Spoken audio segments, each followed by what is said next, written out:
एक राजा और 4 रानियों की प्रेरणादायक कहानी।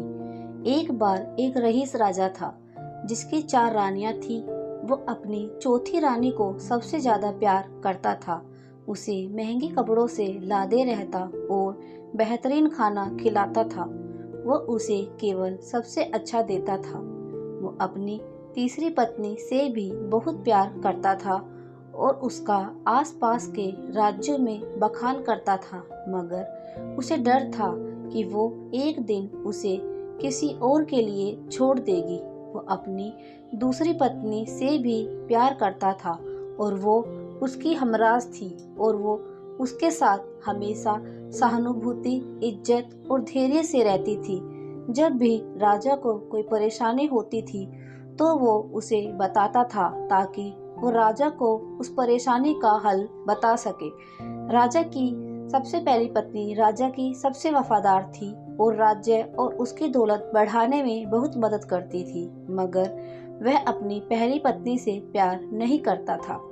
एक बार राजा बीमार पड़ गया और उसे समझ आ गया कि उसके पास समय बहुत कम है। इसलिए उसने अपनी चौथी पत्नी से पूछा कि मैंने सबसे ज्यादा प्यार तुमसे किया है और तुम्हें सबसे बेहतरीन चीजों से नवाजा है, तुम्हारा सबसे ज्यादा ध्यान रखा है।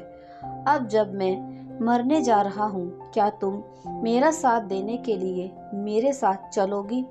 तब उसकी चौथी पत्नी ने जवाब दिया कि बिल्कुल नहीं।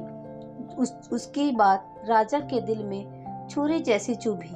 अब दुखी राजा ने अपनी तीसरी पत्नी से पूछा कि मैंने सारी जिंदगी तुमसे प्यार किया, अब मैं जा रहा हूँ, क्या तुम मेरे साथ चलोगे? नहीं, ऐसा तीसरी पत्नी ने जवाब दिया। जिंदगी बहुत अच्छी है और जब तुम मरोगे तो मैं दोबारा से शादी करूंगी। अब राजा का दिल बैठ गया था और वो अब ठंडा पड़ गया था।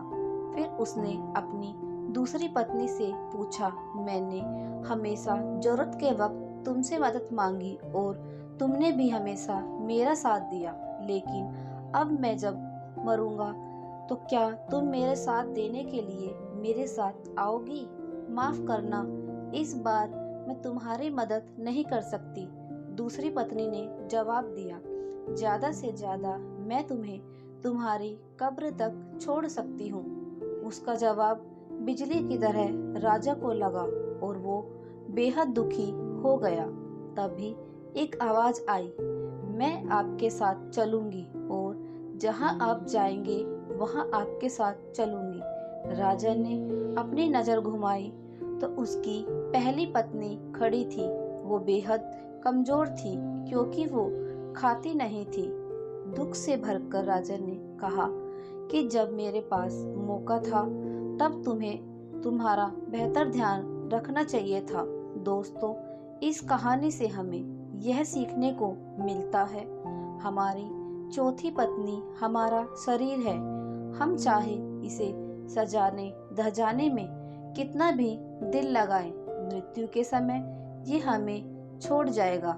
हमारी तीसरी पत्नी हमारी संपत्ति, दर्जा और दौलत है।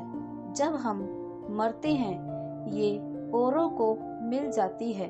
हमारी दूसरी पत्नी हमारा परिवार और सम्मिगन है, चाहे वो कितना भी हमारे साथ क्यों न हो। ज्यादा से ज्यादा वो हमारे साथ शमशान तक ही जाएंगे, पर उसके आगे नहीं। हमारी पहली पत्नी हमारी आत्मा है जो अक्सर दौलत, ताकत और अहंकार के शल्य बेध्यान हो जाती है, मगर हमारी आत्मा ही एक ऐसी जो जहां हम जाएंगे वहां तक जाएगी। इसलिए इसे उपजाऊ, ताकतवर बनाएं और आज से ही इसका ध्यान रखें। यही दुनिया का सबसे बड़ा तोहफा है। तो दोस्तों, यह कहानी आपको कैसे लगी कमेंट में जरूर बताएं। वीडियो को लाइक करें, शेयर करें और हमारे चैनल को सब्सक्राइब करें। Thank you.